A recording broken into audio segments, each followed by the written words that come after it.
Assembly మీటింగ్లు నడుస్తున్నాయంటే public అంతా interest గా చూస్తుంటారు. మా తిప్పల మీద ఎమ్మెల్యే గారు ఏం అడుగుతారో, మంత్రి గారు ఏం చెప్తారో అని. ప్రతిపక్ష లీడర్లు ఏం క్వశ్చన్ చేస్తారు, పవర్లు ఉన్నోళ్ళు ఏం సమాధానం చెప్తారని టీవీల ముంగట కూర్చుంటారు. కానీ ఆడ కథ రివర్స్ ఉంటది. అయితే లొల్లి చేసుడు, లేదంటే సప్పుడు కాకుండా కూర్చునుడు. కొందరు నిద్రపోతారు, ఇంకొందరు ముచ్చట్లు పెడుతుంటారు. మరి గీసారి ఏం చేస్తుండంటే అరెవ్వా పురుసత్తుగా కూకొని ఫోన్లా పత్తాలాడుతున్నాడు సారు. ఆడు సార్ ఆడు, ఎవ్వరు అడ్డం పడరు గాని. ఇంతకు సార్ ఎవరనుకుంటాన్రు? మహారాష్ట్ర వ్యవసాయ మంత్రి మాణిక్ రావు గారు. ఇక ఫోన్ల రమ్మి ఆడుతుంది కుద్దు అసెంబ్లీలనే. ఇంత ప్రతిపక్షం లీడర్ల కంట్ల పడ్డాడు. హీగేముంది, వీడియో గురించి మంత్రి గారి పనితనం లోకానికి చూపెట్టిర్రు.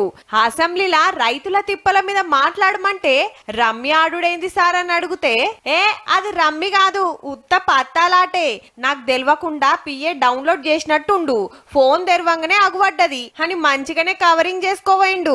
సారు కథే అలాగుంటది. సర్కార్ ఇచ్చే పైసలతోటి రైతులు దావతులు చేసుకుంటుండ్రని ఓ ఉద్దర మాటని అటెనక సారీ చెప్పిండు. మాట్లాడితే ఏదోటి అవుతుందని ఇప్పుడు సప్పుడు గంట పత్తాలాడుకుంటున్నట్టున్నాడు అసెంబ్లీలా. ఇంకా నయం, నా చేతులున్నది ఫోనే కాదు, అది మార్ఫింగ్ వీడియో అంటలేడు.